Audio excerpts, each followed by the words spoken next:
الحمد لله نحمده ونستعينه ونستغفره ونؤمن به ونتوكل عليه ونعوذ بالله من شرور أنفسنا ومن سيئات أعمالنا من يهده الله فلا مضل له ومن يضلل فلا هادي له ونشهد أن لا إله إلا الله وحده لا شريك له ونشهد أن سيدنا مولانا محمدا عبده ورسوله أما بعد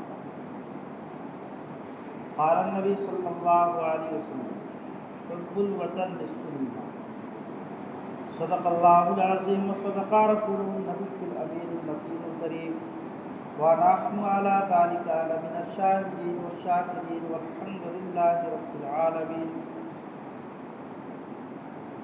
گزشتہ ہفتے اس کے وقت کے تعلق سے بتلایا وقت اور صدقہ جاریہ. وقت اس کا اصل معنی ہوتا ہے روکنا. وقت میں دوسرے صدقے میں فرق یہ ہوتا ہے کہ وقت کے اندر اصل شے کو روک کر، وقت میں اصل چیز کو روک کر اس سے جو فائدہ حاصل ہوتا ہے وہ فائدہ مستحقین کو، وقف کرنے والے نے جس کے لیے اس کو وقف کیا ہے اس کو وہ فائدہ پہنچایا جاتا ہے. جیسے کہ مسجد ہے، یہ اصل شے ہے، اب اس کو روک کر لوگوں کو اس سے فائدہ پہنچ رہا ہے، لیکن یہ جگہ تو اپنی جگہ برقرار ہے نا، یہ خرچ تھوڑی ہو رہی ہے.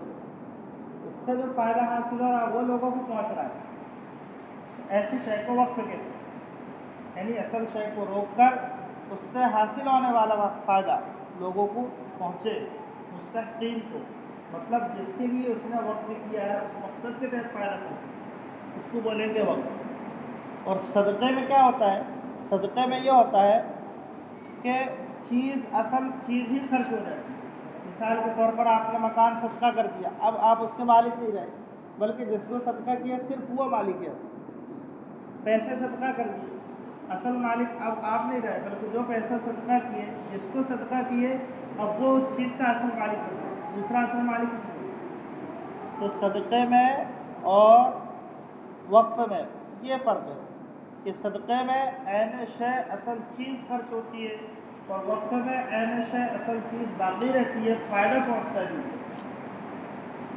صدقے میں دوسرا آدمی مالک بن جاتا ہے جس کو صدقہ کیا ہے، اور وقف میں نہ وقف کرنے والا اس کا مالک ہوتا ہے، نہ جس کے لیے وقف کیا گیا وہ اس کا مالک ہوتا ہے، بلکہ اس کا حقیقی مالک اللہ بن جاتا ہے. اب جو اس کے ذمہ دار ہوتے ہیں وہ اس کے صرف محافظ ہوتے ہیں اور نگراں ہوتے ہیں. اس کے کیا ہوتے ہیں؟ محافظ ہوتا ہے اور اس کے نگراں ہوتے ہیں. حقیقی مالک کون ہوتا ہے؟ اس کا اللہ ہوتا ہے. اس لیے کہتے ہیں مسجد کس کا گھر ہے؟ اللہ کا گھر ہے، کسی کی ذاتی کوئی ملکیت نہیں ہے اس کی. ہاں، اب اس پر جو لوگ ہیں یہ محافظ ہیں، ایک نگراں کے حیثیت. باقی حقیقی ملکیت یہ کس کی ملکیت ہو جاتی ہے؟ اللہ کی ملکیت ہو جاتی ہے. تو یہ تھا خلاصہ گزشتہ کا. اب اس جمعے میں مختصر تاریخ کے تعلق سے کہ جیسے 15 اگست آتا ہے یا پھر 26 جنوری آتی ہے، اور اسکولوں میں یا پھر مدرسے میں ہر جگہ جو ہے پڑھانے والے یا پھر پڑھنے والے بچے بھی کچھ نہ کچھ اپنا حصہ لینا چاہتے ہیں کہ ہم کچھ سنائیں، کچھ پیش کریں. اسی طریقے سے میڈیا پر فیس بک دیکھیں آپ یا یوٹیوب دیکھیں، کسی بھی جگہ جیسے پیج کھولیں گے تو وہ کہیں ترنگا تو کہیں کچھ نہ کچھ اس طریقے کا آتا ہے. اب کسی سے جیسا پوچھیں گے کہ بھائی یہ کیا ہے، تو کہا کہ 1947 میں 15 اگست میں دیش کیا ہوا تھا؟ آزاد ہوا. اچھا، کن لوگوں نے کرایا؟ وہ 2-4 سے لوگ تھے نا، مہاتما گاندھی ہے، نہرو جی ہے، سبھاش چندر بوس ہے، مولانا ابوالکلام آزاد ہے، جو مختصر سے جو نام کی فہرست ہے.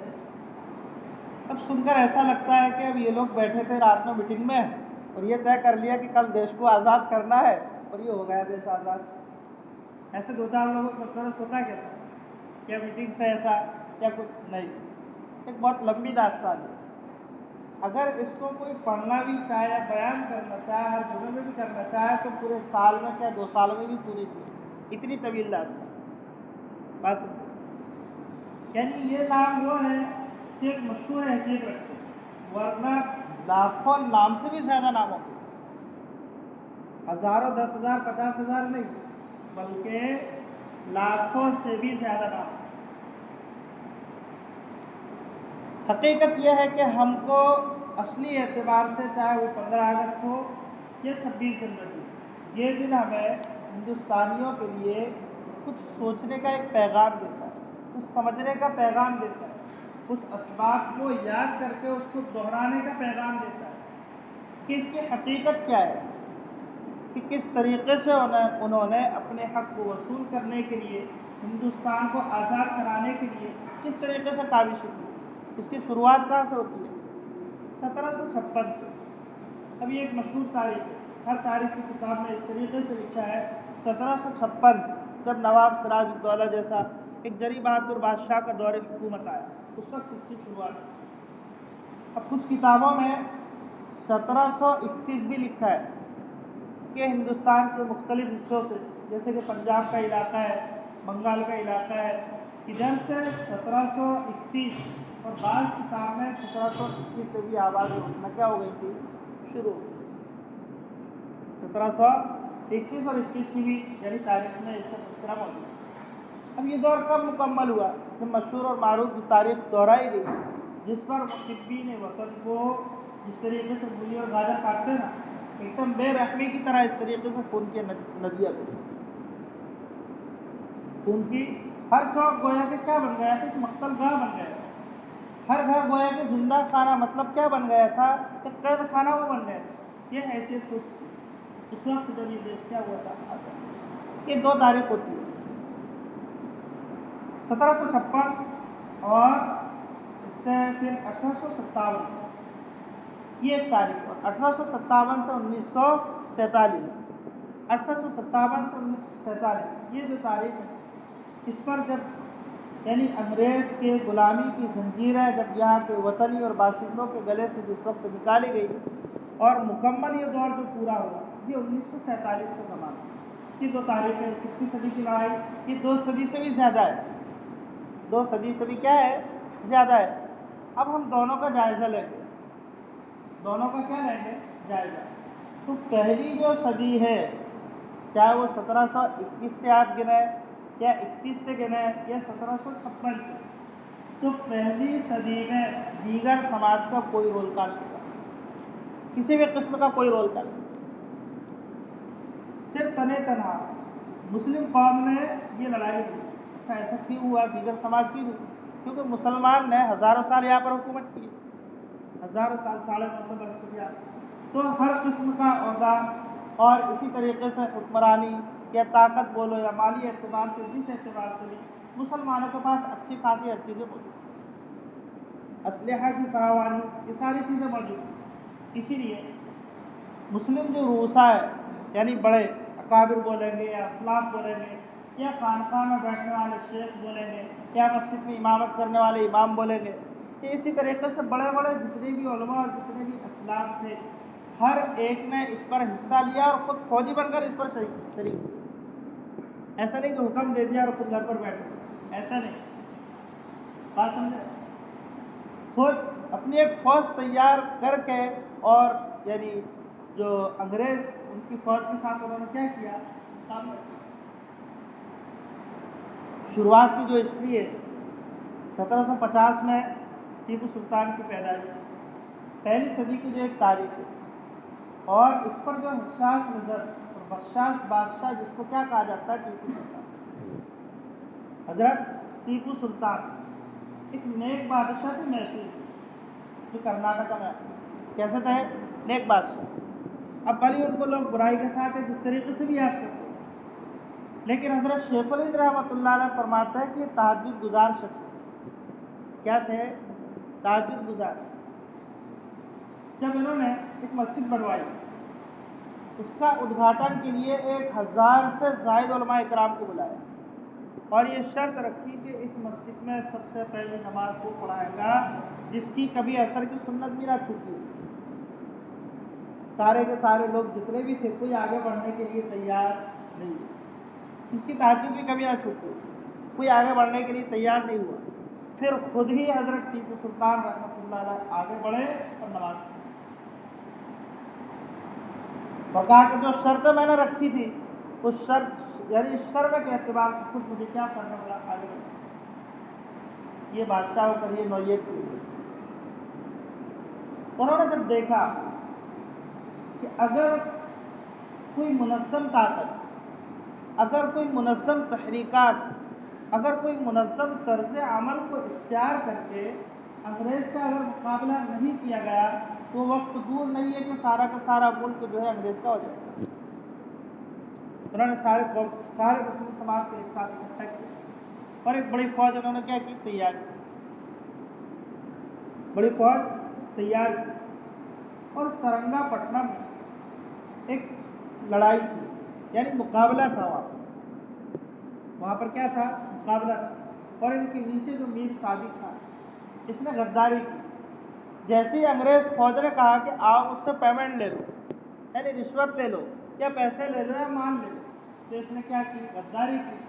یہ کھانا کھانے کا وقت تھا، ٹیپو سلطان کیا کر رہے تھے، کھانا کھا رہے تھے، اور اسی دور میں یہ آواز سنائی ملی کہ دیوار ٹوٹ چکی ہے۔ دیوار کیا ہو چکی ہے، ٹوٹ چکی۔ مطلب یہ ہے کہ فوجی نے کیا کر لی ہے، بغاوت کر لی۔ وہ لقمہ وہیں کہ وہیں چھوڑا اور اس کی زبان سے لفظ نکلا کہ شیر اچھا جسے مہلت ایک روزہ کی، شیر اچھا جسے مہلت ایک روزہ ملی، یا وہ دیدہ جسے بخشا گیا 100 سالہ کی، یعنی 100 سال تک اس کے ساتھ درگزر کرتا گیا۔ اس سے کئی گنا اچھا زندگی ہے کس کی ہے، شیر کی ایک دن کی زندگی۔ آخرکار اس پر 1799 میں کیا ہو گئے، شہید ہو گئے۔ جنرل ہارس نے لاش پر کھڑے ہو کر یہ کہا تھا آج سے ہندوستانی کیا ہے یہ ہمارا، کیوں کہا تھا، یعنی انگریز کے دفاع کے لیے اور اس کے مقابلے کے لیے اس سے بڑی طاقت اس زمانے میں شروع۔ اس کے بعد پھر شاہ عبد العزیز رحمۃ اللہ علیہ محدث دہلوی، حضرت شاہ ولی اللہ محدث دہلوی، ان کے جو بڑے بیٹے تھے شاہ عبد العزیز رحمۃ اللہ علیہ، انہوں نے ایک مشہور و معروف فتویٰ دیا کہ کسی بھی ظلم اور زیادتی کے لیے، یعنی کسی بھی طریقے کا ظلم ہوگا یا کسی بھی طریقے کی زیادتی ہوگی، سر کو بغیر جھکائے انگریز کے ساتھ کیا کرنا ہے، مقابلہ، انگریز سے کیا کرنا ہے، مقابلہ کرنا ہے۔ اس کی ایک لمبی داستان ہے۔ اسی طریقے سے حضرت مولانا شاہ اسماعیل شہید اور سید اسماعیل شہید، انہوں نے ایک تحریک اور ایک تنظیم انہوں نے بنائی، ایک تحریک بنائی اور انہوں نے کیا کی، تنظیم بنائی دلی سے، لیکن بالا کوٹ کے میدان میں تحریک دفن ہو گئی۔ لیکن جو مجاہدین آزادی کے لیے ایک بہت بڑا طرز عمل اور طریقہ کار ہندوستان کو آزاد کرانے کے لیے ایک سبب اور بنیادی چیز بعد کے لوگوں کو حاصل ہوئی، بعد کے لوگوں کو کیا ہو چکی تھی، حاصل ہو چکی تھی، جس کے نتیجے میں انگریز ہمیشہ جو ہے مسلمانوں ہی سے انتقام کیا، مسلمانوں سے کیا کیا کرتے ہیں، انتقام لیا کرتے ہیں۔ ان کے ندیاں بہی، مسلمانوں کے محلے اجاڑ دیے گئے، کئی قسم کے واقعات پر رونما ہوئے۔ مسلم قوم ہی واحد ایک ایسی قوم تھی جس نے سب سے پہلے انگریز کے خلاف آواز کو بلند کیا۔ مسلم قوم ہی سب سے پہلے ایک ایسی قوم تھی جس نے یعنی آزادی کی بھی یا آزادی کے بغل یا آزادی کے لیے مختلف حصوں میں انہوں نے پروگرام لیا، ان کے علماء کرام، کیوں کہ مسلمانوں ہی سے ملک کو کیا کیا گیا تھا، چھینا گیا تھا، مسلمانوں ہی سے چھینا گیا تھا۔ اور دوسرا وطن سے محبت ایمان کا ایک جزو ہوتا ہے، اس اعتبار سے مسلمانوں نے ہر اعتبار سے آزادی کے لیے یعنی پیشرو ہو کر انہوں نے حصہ لیا۔ مولانا حبیب الرحمان صاحب، اسی طریقے سے دیگر علماء کرام نے اس زمانے میں یعنی مختلف شہر میں جا کر، بڑے بڑے مساجد میں جا کر، بڑے بڑے جہاں مسلم آبادیاں ہیں اس جگہ جا کر مسلمانوں کو جمع کیا اور انگریز کے خلاف جہاد کے لیے لوگوں کو کیا کیا، تیار کیا۔ رحمان لدھیانوی رحمۃ اللہ علیہ مسجد میں ایک اچھا خاصا ایک بڑا جمع غفیر کو جمع کیا، جمع کرنے کے بعد میں ایک خطاب دیا اور آزادی کا انہوں نے نعرہ لگایا۔ صبح ہوتی ہے، حضرت کو گرفتار کر کے کیا کر لیا گیا، جج کے سامنے جب پیش کیا گیا تو کہا کہ وہ مسلم جج تھا۔ کون تھا، مسلم جج تھا۔ کہا کہ آپ کا کسی قسم کا کوئی جرم تو نہیں ہے لیکن اوپر سے مجھے یہ حکم ملا ہے کہ آپ کو 1 سال کے جیل کی سزا دی۔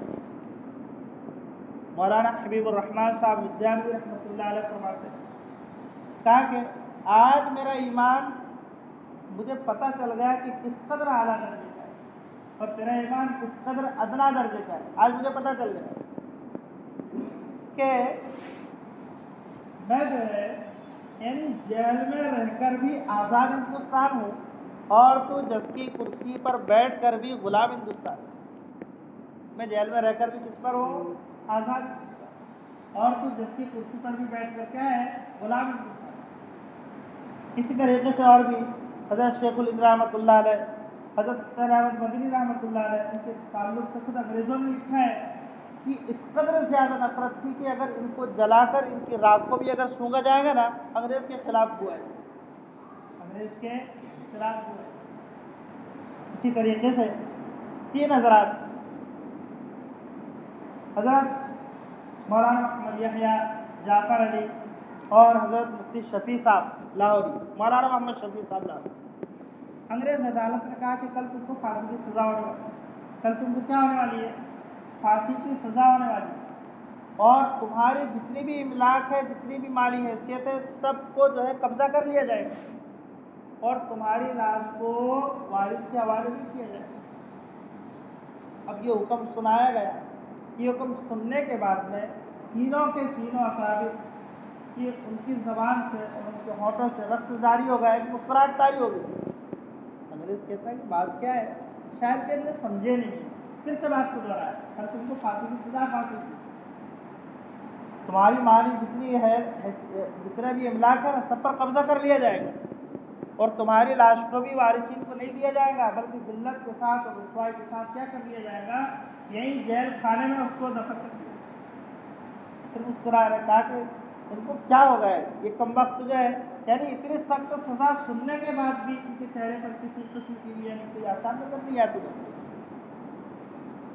انہوں نے کہا کہ تم کو معلوم ہے کہ شہادت کس قدر پسندیدہ چیز ہے، اللہ کی کس قدر محبوب چیز ہے، کہ پورے ہمارے لیے فرشراہ ہے، منتظر ہے، اور شہادت خود ایک ایسا مقام اور منصب اور مرتبہ ہے کہ جام شہادت کو پینے کے بعد اللہ کے سامنے بندہ کیا ہوتا ہے؟ حاضر ہوتا ہے۔ شہادت ہے مطلوب مقصود مومن، نہ مال غنیمت نہ کشور کا ساتھ۔ تو یہ تھی حضرت مولانا محمد علی جوہر صاحب، انگریز لندن جا کر، کہاں جا کر؟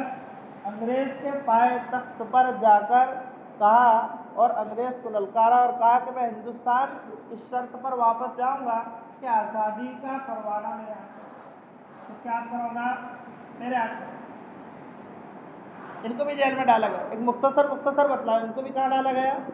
جیل پر ڈالا گیا۔ خبر پہنچی کہ ان کی بیٹی جو آمنہ تھی بہت شدید بیمار تھی۔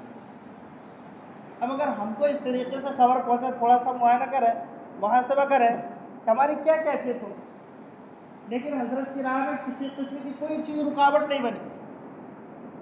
وہی جیل سے ایک پیغام بھیجا، کیا بھیجا؟ پیغام بھیجا جو ایمان کو بڑھا دینے والا ہے، اللہ پر اعتماد اور توکل کو کیا کر دینے والا ہے؟ اعلیٰ درجے پر پہنچا دینے والا ہے۔ فرمایا میں تو دور صحیح، اللہ تو دور نہیں، میں تو دور صحیح بس اللہ تو دور نہیں، میں تو مجبور صحیح بس اللہ تو مجبور نہیں۔ تو مردوں کو جلا سکتا ہے، تو مردوں کو جلا سکتا ہے۔ قرآن کا تخرج الحی من المیت کیا مذکور، یہ پیغام دیتا ہے۔ ہر بات سمجھے گی؟ یعنی یہ پیغام جیل سے اپنے گھر میں اپنی بیٹی کے نام۔